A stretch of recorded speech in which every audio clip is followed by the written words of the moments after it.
Здравствуйте! Сегодня о самолетах на банкнотах Малайзии. И в этом ролике я хотел бы поговорить об обеих банкнотах данной страны, на которых есть изображение самолетов. Первая – это памятный выпуск 50 рингитов 1998 года. Вторая – это регулярная банкнота в 10 рингитов, которая выпускалась с 1998 по 2012 год. Как всегда, я приведу на экране информацию по пику. Но с учетом того, что на этих банкнотах не указаны даты выпуска, а модификаций у 10 рингитов достаточно много было, в данном случае я дополню информацию из пика информацией из вот этого каталога банкнот Малайзии. Для понимания то, что из пика в тексте на экране будет жирным, то, что из малайзийского каталога, в том числе информация о номере выпуска и диапазонах серии, обычным шрифтом. Как видите, информация по годам выпуска, что интересно, не всегда совпадает. Я не буду это комментировать, я не знаю, оставлю как есть. И кроме того, что интересно, по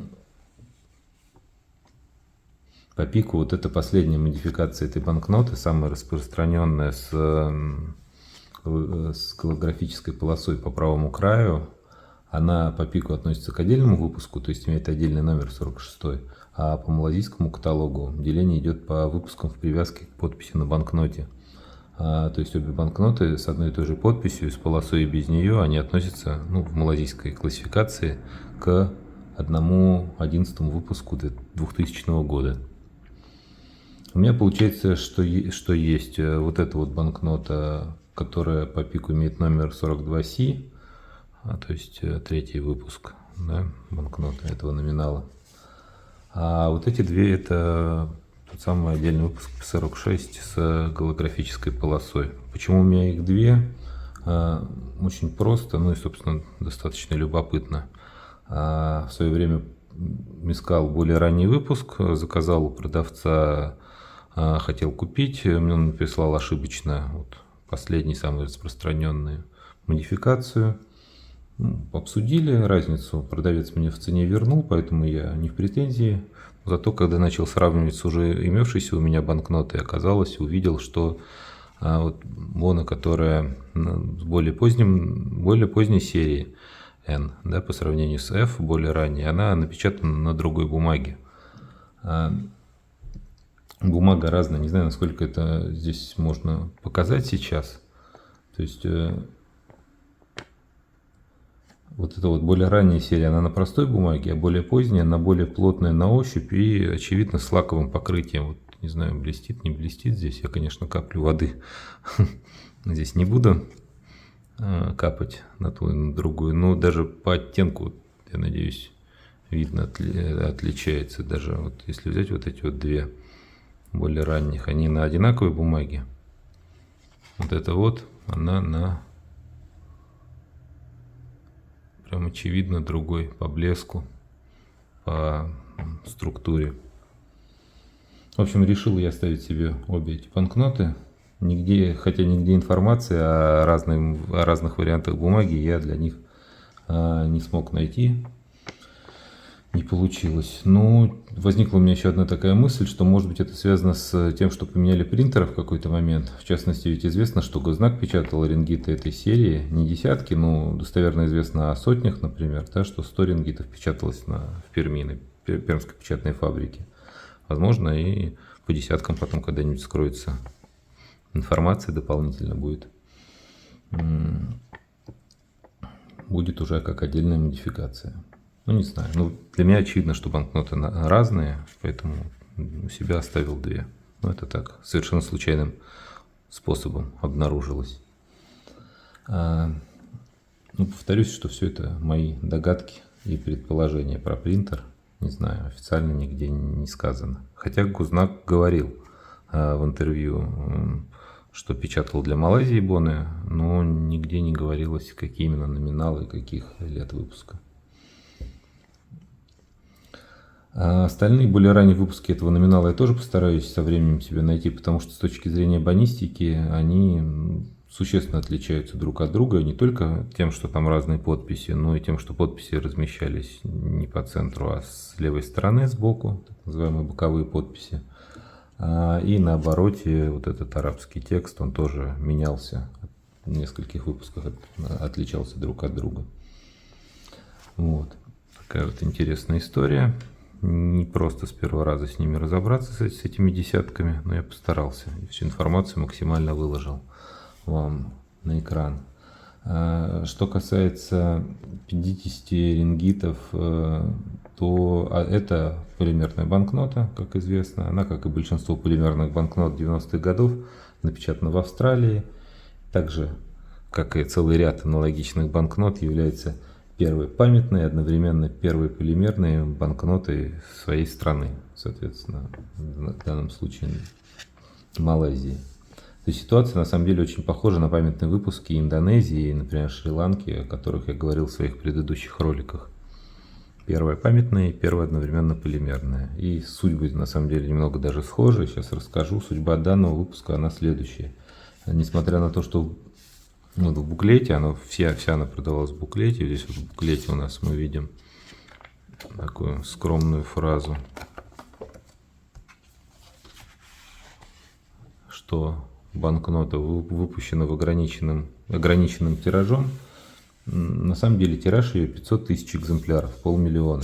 И это оказалось очень много для Малайзии, потому что все банкноты продавались централизованно именно как памятные, в оборот они не пускались. Первоначально они продавались по цене около 80 рингитов, насколько я нашел эту информацию, в 90-х годах. Потом цена поднялась примерно до 100 рингитов, розничная, отпускная, и распродавали тираж этой банкноты лет 20. До конца 2010-х годов, это абсолютно точно, я находил в сети обсуждения, что в 2018 году она еще была доступна для покупки непосредственно в Банке Малайзии. Представляете? То есть 20 лет прошло, они все ее продавали именно как вот распродавали памятный выпуск. Не знаю, сейчас может быть уже все распродано, но в любом случае понятно, что если памятную банкноту распродавать заинтересованным лицам целых 20 лет, этот выпуск какой-то редкостью не является и, очевидно, никогда не будет какой-то редкостью. Но не суть важно.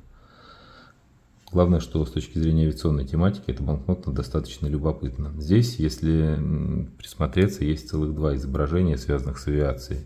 Первое – это схематичное изображение международного аэропорта Куала-Лумпур, вот здесь вот в верхней части. Покажу фотографии, будет сразу понятно, о чем речь идет. Можно также уточнить, что банкнота официально была выпущена 1 июня 1998 года.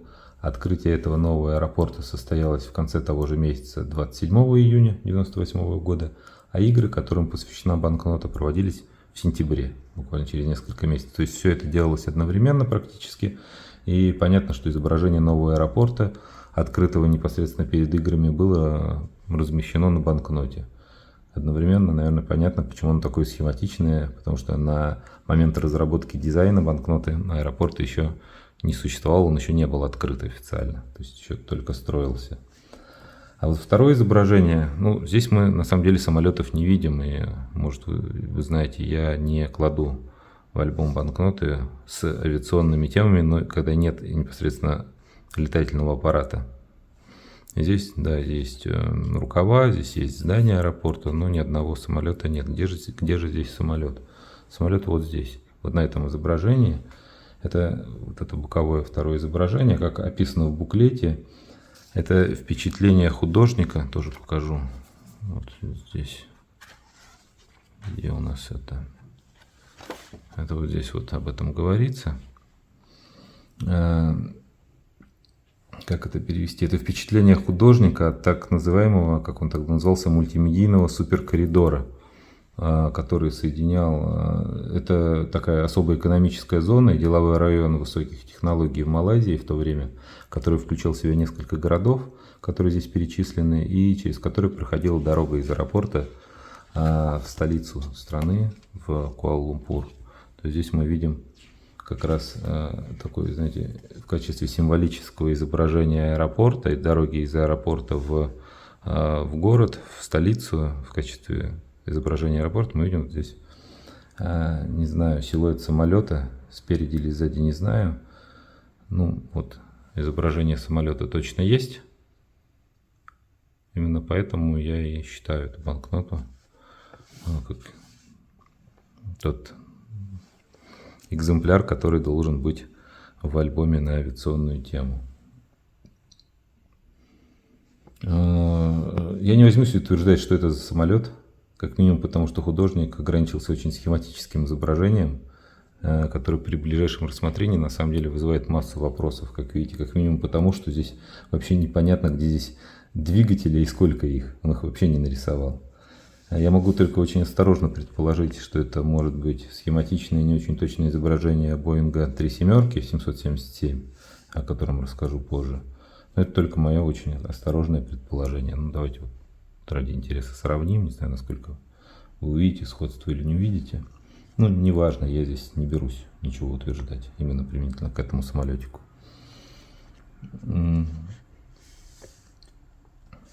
В любом случае, как я уже сказал, изображение самолета есть, поэтому банкнота в альбоме. Можно также отметить, что тот же самый аэропорт и с несколькими самолетами у терминала, и башня, да, и тот же самый Boeing 777 изображены здесь на буклете банкноты. Но буклет это все-таки не Бона, поэтому изображение здесь подробно анализировать не будем. Ну, здесь коллаж такой составлен. Много авиационной темы, тем не менее. Если перейти же к десятке, к 10 рингитам, то здесь на оборотной стороне мы видим достаточно стандартный коллаж на тему транспорта. Здесь представлены различные типы транспортных средств. В частности, здесь мы видим судно, поезд, ну и самолет. И здесь это Boeing 777, тот же самый, национального авиаперевозчика Malaysia Airlines, малайзийские авиалинии. Самолет изображен абсолютно достоверно, не к чему здесь придраться, нечего обсуждать, без каких-либо неточностей или ошибок. Ливрея авиакомпании также изображена в точности, так же, как это и должно быть. Что можно сказать? Авиакомпания получила самолеты данного типа в модификации Boeing 777-200 ER Extended Range в 1997 году, то есть непосредственно перед выпуском обеих этих банкнот, и этой в 1998 году, когда они вышли. То есть можно предположить, почему именно этот новейший на тот момент, ну, он и сам по себе был новейшим самолетом, только в 1995 году вышел, да, на линии, и в 1997 году, соответственно, был получен Малайзией, почему именно эту модификацию, этот самолет был изображен и на этой, и здесь на этой, там на буклете может предположить, что и на самой банкноте 50 рингитов тоже. Вот. Boeing 777 эксплуатировался авиакомпанией почти 20 лет, в период с 1997 по 1916 год.